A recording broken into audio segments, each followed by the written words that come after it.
सुधांशु जी, आपके साथ शुरुआत करना चाहती हूं। विपक्ष हमलावर है, सरकार की तरफ से क्या कार्रवाई हो रही है, प्रताप सिम्हा कहां है, बहुत सारे प्रश्न हैं। चूंकि आप खुद एक राज्यसभा सांसद हैं, आप बताएं कि अब इस घटना के बाद आज स्थिति कहां पहुंची है जांच की, और प्रताप सिम्हा कहां है? क्या उनकी कोई जवाबदेही नहीं है, क्योंकि उन्हीं के रिक्वेस्ट पर इन दोनों को वहां दर्शक दीर्घा में ले जाया गया था। देखिए, सबसे पहले तो आपके इस पैनल में मलूक नागर जी बैठे, मैं उनका अभिनंदन करना चाहूंगा। ये मेरा इको हो रहा है, जरा इसको ठीक करा दीजिएगा। इको हो रहा है क्योंकि इन्होंने, हनुमान बेनीवाल जी ने और जो पंजाब के अपने एक सांसद थे, इन लोगों ने जो साहस दिखाया उस समय उसको पकड़ने में। क्योंकि देखिए, आज तो ये बात कहने में बहुत आसान लगती है कि उनके पास केवल स्मोक वाले बम थे, स्मोक वाले थे। उनके हाथ में कोई ऐसी चीज भी हो सकती थी जो खतरनाक हो। तो साहस इन्होंने दिखाया, मगर इसके बावजूद ट्वीट किया गया कि राहुल गांधी जी सीना तान के खड़े थे।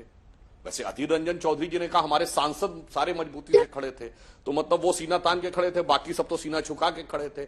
मेरे विचार से घटना के साथ ही उसकी ऑब्जेक्टिविटी को समाप्त करके उस पर सियासत करने की स्थिति बना दी गई थी, जिससे बचने का प्रयास करना चाहिए।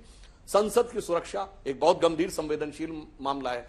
हमारे संसदीय कार्य मंत्री प्रहलाद जोशी जी ने बताया है कि लोकसभा अध्यक्ष ने इस विषय के ऊपर जांच शुरू कर दी है। प्रताप सिम्हा जी की बात है, बिल्कुल तो मानी हुई बात है, जब जांच होगी तो उनसे भी पूछताछ होगी।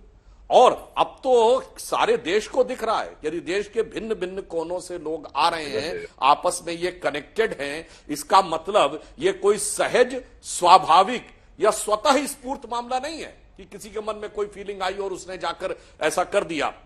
ये एक व्यवस्थित, योजनाबद्ध ढंग का किया गया प्रयास है। और दुख की बात यह है कि पिछले संसद के हमले में भी आइडियोलॉजिकल कवर देने का प्रयास किया गया था, और इस बार भी आइडियोलॉजिकल कवर देने का प्रयास किया जाता है। जब कांग्रेस के नेता कहते हैं कि वो तरीका गलत था मगर उनकी बात सही थी, मेरे तो समझ में नहीं आता है ये कह के वो करना क्या चाहते हैं। मैं एक और बात भी विनम्रता से कहना चाहता हूं, जो जानकारियां आई हैं, अभी तो जांच के बाद पूरी बात आएगी।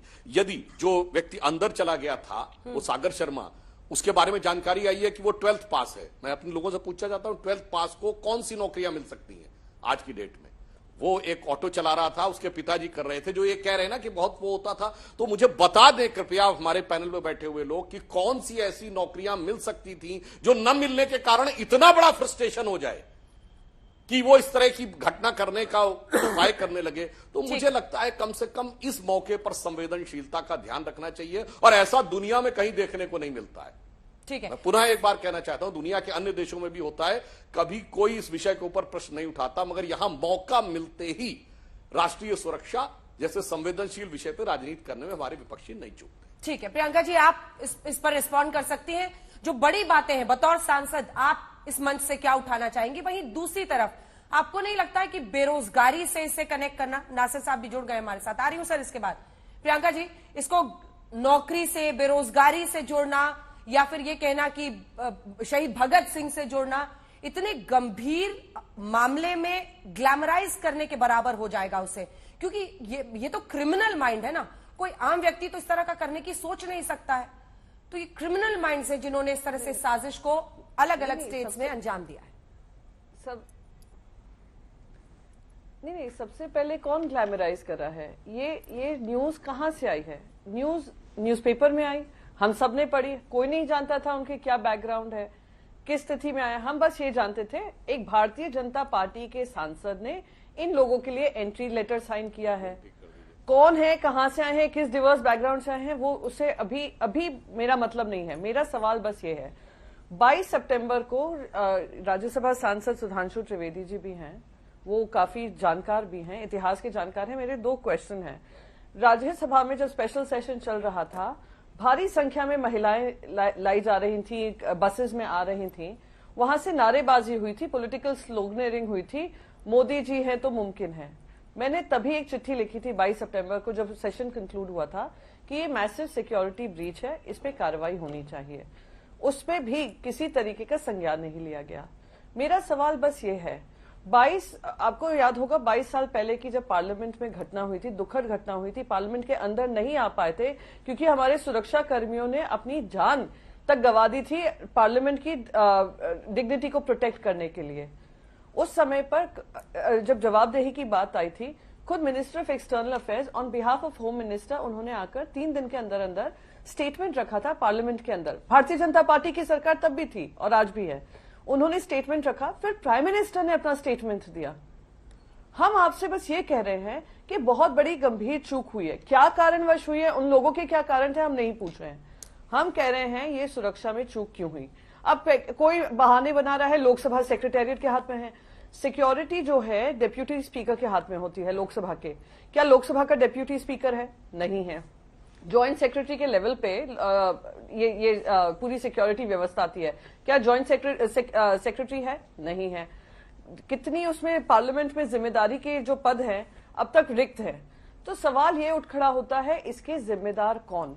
क्या भारतीय जनता पार्टी, और मैं कहती हूँ ये विपक्ष का ही सवाल नहीं होना चाहिए, सत्ता पक्ष के एमपीज को भी कहना चाहिए कि हमें ये जवाबदेही लेनी होगी और जवाब देना होगा। देश की जनता हमारी तरफ देख रही है कि जब अमित शाह जी पार्लियामेंट के अंदर आकर सीना तान कर और छाती ठोक ठोक कर कहते हैं मैं अक्साई चैन भी ले आऊंगा, मैं पीओके भी ले आऊंगा, आज वही गृह मंत्री टेलीविजन चैनल पे आकर, आप ही का शायद कार्यक्रम था एजेंडा आज तक में, उन्होंने पूरा पार्लियामेंट की सिक्योरिटी के बारे में जवाब सवाल किए।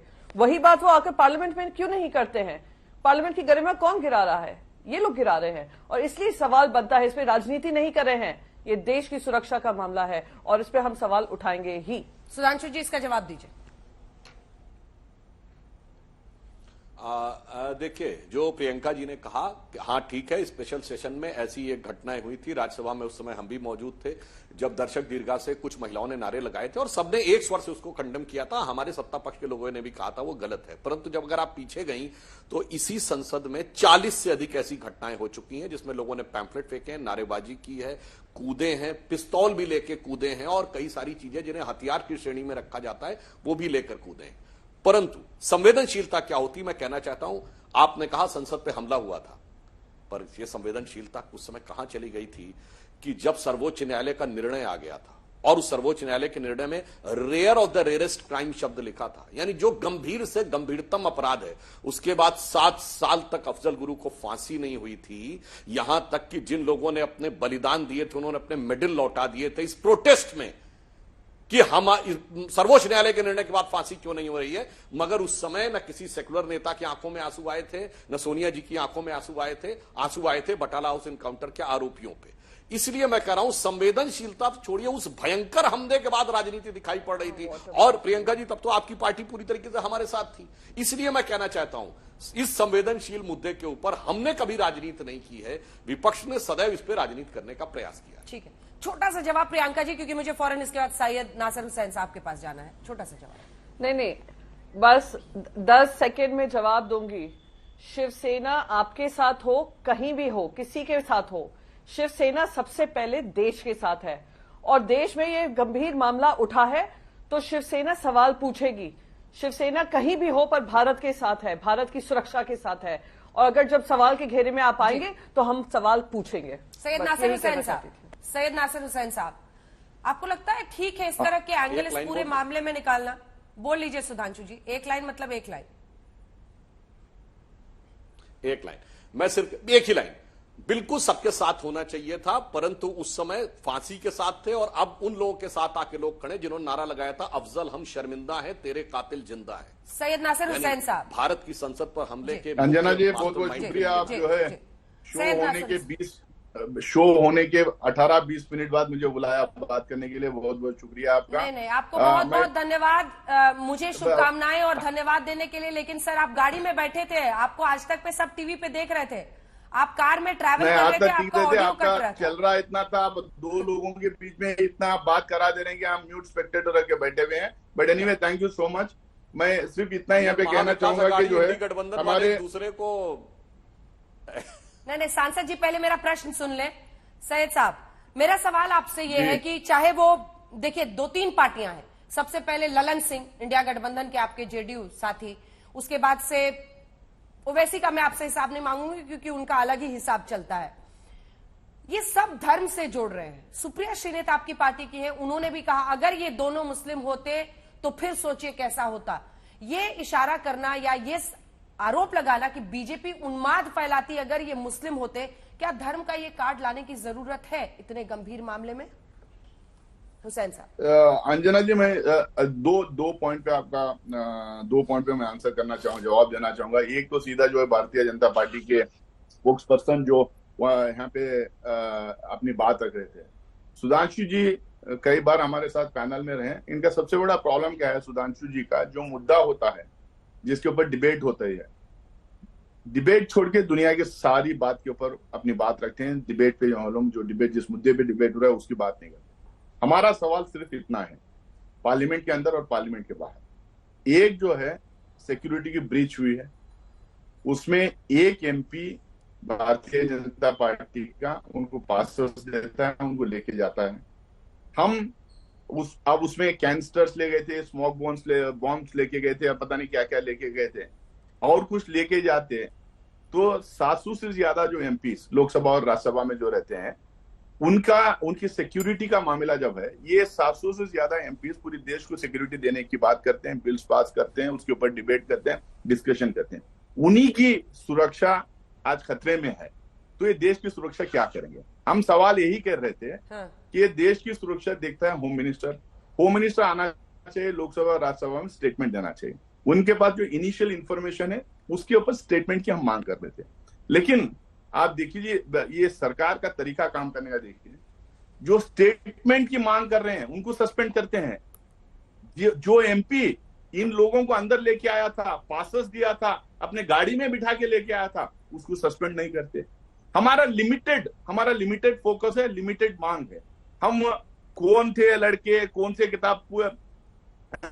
किताबें पढ़ के आए थे, रेवोल्यूशनरी थे, और पता नहीं क्या क्या उनको नाम अलग अलग टीवी चैनल्स पे दिया जा रहा, उसमें हम जा ही नहीं रहे। किस पार्टी के थे, किस बैकग्राउंड के थे, क्यों थे, 12वीं पढ़े, पीएचडी करे, किस यूनिवर्सिटी से पढ़े, उसमें जा ही नहीं रहे हम। हमारे सिंपल लिमिटेड सवाल है, भाई होम मिनिस्टर आना चाहिए, स्टेटमेंट देना चाहिए। सुरक्षा का मामला है, इतने विशाल बिल्डिंग बने हैं, इतने पैसे, इतने करोड़ों रुपए खर्च किए हैं, यहाँ पे मल्टीपल स्क्रीनिंग होती है, मल्टीपल लेवल पे सिक्योरिटी को लगाया गया है। उसके बावजूद इतनी बड़ी चूक कैसी भी, कौन रिस्पॉन्सिबल है?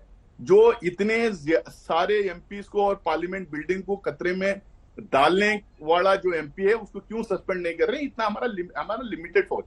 क्या आपको लगता है कि ये मांग करना राज्यसभा में, लोकसभा में पार्लियामेंट मेंबर्स द्वारा ये क्या गलत है? मैं इतना ही, मैं इसमें नहीं जा रहा हूँ कि कौन अफजल गुरु को फांसी दिए थे, कौन खड़े हुए थे, वो डिबेट नहीं है। डिबेट का मौजूद सिर्फ पार्लियामेंट की सिक्योरिटी है।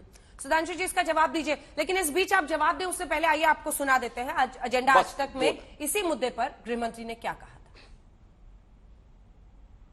ये बड़ा गंभीर मसला है और लोकसभा अध्यक्ष जी ने इसका गंभीर संज्ञान लिया है।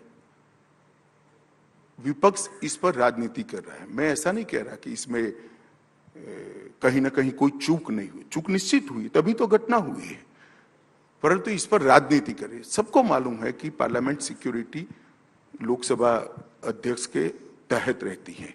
अध्यक्ष जी ने भारत सरकार के गृह मंत्रालय को एक पत्र लिखा है, हमने एक कमेटी बनाई है। देश के सीनियर मोस्ट डीजीपी में से एक डीजीपी के नेतृत्व में एक कमेटी बनी है और उसमें ढेर सारी एजेंसियों के सदस्य भी है। कुछ ही दिनों में इसकी रिपोर्ट अध्यक्ष जी के पास जाएगी और मुझे लगता है अध्यक्ष जी ही इसको प्रकाशित करे, ज्यादा उचित है। ऐसी जितनी भी घटनाएं हुई, करीब करीब 40 घटनाएं हुई, जिसमें पर्चा डालने से लेकर, नारा लगाने से लेकर, पिस्तौल लेकर अंदर आ जाना, सदन के अंदर कूद जाना, ये तक की घटनाएं हुई और हर बार लोकसभा अध्यक्ष ने ही इसका संज्ञान लिया है और अध्यक्ष जी ने एक कमेटी बनाकर इसकी जांच करी है। हमने एफआईआर भी रजिस्टर कर दिया है, जांच की कमेटी भी बन रही है। मुझे लगता है 15-20 दिन में वो लोग अपनी रिपोर्ट लोकसभा स्पीकर साहब को सौंप देंगे। मगर मैं इतना सुनिश्चित करता हूं क्योंकि उन्होंने जो कमेटी का परव्यू बनाया है, घटना की भी जांच करने के लिए कमेटी को काम सौंपा है और लोकसभा की सुरक्षा को आगे कैसे चुस्त दुरुस्त किया जाए वो भी काम सौंपा है। सुधांशु जी अब आप अपना जवाब पूरा कीजिए। हाँ, देखिए मैं नासिर हुसैन साहब से विनम्रता से कहना चाहूंगा कि उन्होंने कहा कि मैं इधर उधर की बात करता हूं। शायद नासिर हुसैन साहब को पता नहीं, इधर की तो छोड़िए, अपने उधर की बात नहीं पता। मान्यवर, मेरा बयान नहीं है, अधीर रंजन चौधरी जी जो नेता प्रतिपक्ष हैं कांग्रेस पार्टी के, उन्होंने टीवी पे आके बाइट दी थी, बेरोजगारी और मुद्दा सही था वगैरह वगैरह। तो ये हमारा विषय नहीं था। दूसरा, सभी सम्मानित सांसद यहां पैनल पे बैठे हुए हैं, गृह मंत्री जी ने जो बात कही, अभी नासिर हुसैन साहब ने क्या कहा, इनिशियल जांच की डिटेल दी है। मान्यवर, किसी भी जांच की इनिशियल नहीं, फाइनल डिटेल ही रखी जाती है सदन के पटल के ऊपर, पूरी परिपूर्ण होने के बाद। और हमारी पार्टी वो नहीं है आपकी तरह कि जांच शुरू नहीं हुई निष्कर्ष पहले आ गया। याद करिए ना, दिग्विजय सिंह जी आपके यहां तो गजब रहता था ना, उधर मुंबई का हमला हुआ, उन्होंने कहा आरएसएस ने करवाया, उधर बोधगया में ब्लास्ट हुए, उन्होंने कहा जी आरएसएस ने करवाया, उधर पता चला वो समझौता एक्सप्रेस हुआ, अभी जांच पूरी नहीं हुई, इनिशियल स्टेज में थी, पलट के कह दिया कि उन्होंने करवाया। तो शायद आपको अपने दौर का ध्यान होगा कि इनिशियल स्टेज में ही निष्कर्ष ड्रॉ कर देते हैं। हमारे गृह मंत्री जी ने बहुत कहा है, फाइनल स्टेज के बाद बाकायदा पूरी रिपोर्ट सभी के सामने आएगी। इसीलिए इस विषय पर ईमानदारी से प्रतीक्षा करके हमें प्रतिक्रिया देनी चाहिए। अंजना जी, मैं क्या नहीं कमेंट? बिल्कुल बिल्कुल, लेकिन छोटा सा कमेंट सर, मुझे मलूक जी के पास जाना है। अरे भाई, उनको इतना बड़ा बड़ा दे रहे हैं, मुझे भी थोड़ा टाइम दीजिए ना। इतना बड़ा लंबा टाइम उनको दे रहे हैं, तो इसमें फिर मैं सीधा पॉइंट पे आ रहा हूं, मुद्दे पे आ रहा हूं। 22 साल पहले जब इसी तरह की घटना, इसी बड़ी घटना जब हुई थी, कई कांस्टेबल जब मारे गए थे, उसके दूसरे दिन कौन स्टेटमेंट दिया था पार्लियामेंट में, चेक करके दीजिए। स्पीकर दिए थे या होम मिनिस्टर जब दिए थे, ये चेक कर लीजिए। अचानक जो है स्पीकर के ऊपर डाल के होम मिनिस्टर अपनी जिम्मेदारी से भागना जो चाह रहे हैं, और टीवी पे एजेंडा आज तक पे टीवी चैनलों पे जाके बोल सकते हैं, जब पार्लियामेंट जब सेशन में है, पार्लियामेंटेनेंस को एड्रेस कर नहीं सकते। ठीक है, मणिपुर में यही प्रियंका जी भी कह रही थी। दोनों का जवाब एक बार फिर सुधांशु जी से लेंगे। मलूक जी बोलिए। एक मिनट, कट मत कीजिए आप, मुझे कट मत कीजिए। नहीं, कोई नहीं कट। प्रधानमंत्री आके सदन के बाहर से बयानबाजी कर सकते हैं, पार्लियामेंट के अंदर आके मणिपुर के बारे में बयान नहीं दे सकते। तो इनका जो एरोगेंस और एडामेंसी है ना, इश्यू को लेकर हम लोग सवाल खड़ा करते हैं। जो इनके पास इमीडिएट जो इंफॉर्मेशन था वो आके पार्लियामेंट मेंबर, क्योंकि उनकी सुरक्षा का सवाल, पार्लियामेंट के मेंबर की सुरक्षा का सवाल है, वहां पे आके इनिशियल स्टेटमेंट देना चाहिए था। उसके बाद जो विस्तार से जो इंक्वायरी जब आएगी 2 महीने 3 महीने 4 महीने बाद जो रिपोर्ट आएगी, जब दे सकते। उसके पहले आपको अपने पार्लियामेंट के मेंबर्स को जो है आपको कॉन्फिडेंस दिलाना होता है कि ये मामला था, इसमें ये था, हम ये कर रहे हैं। उतना भी अगर होम मिनिस्टर करेंगे नहीं, और जो लोग डिमांड कर रहे हैं उनको सस्पेंड करेंगे, तो जाहिर सी बात है जो है उसके बाद पॉलिटिसाइजेशन होगा ही। लेकिन हमारा फोकस लिमिटेड डिमांड है।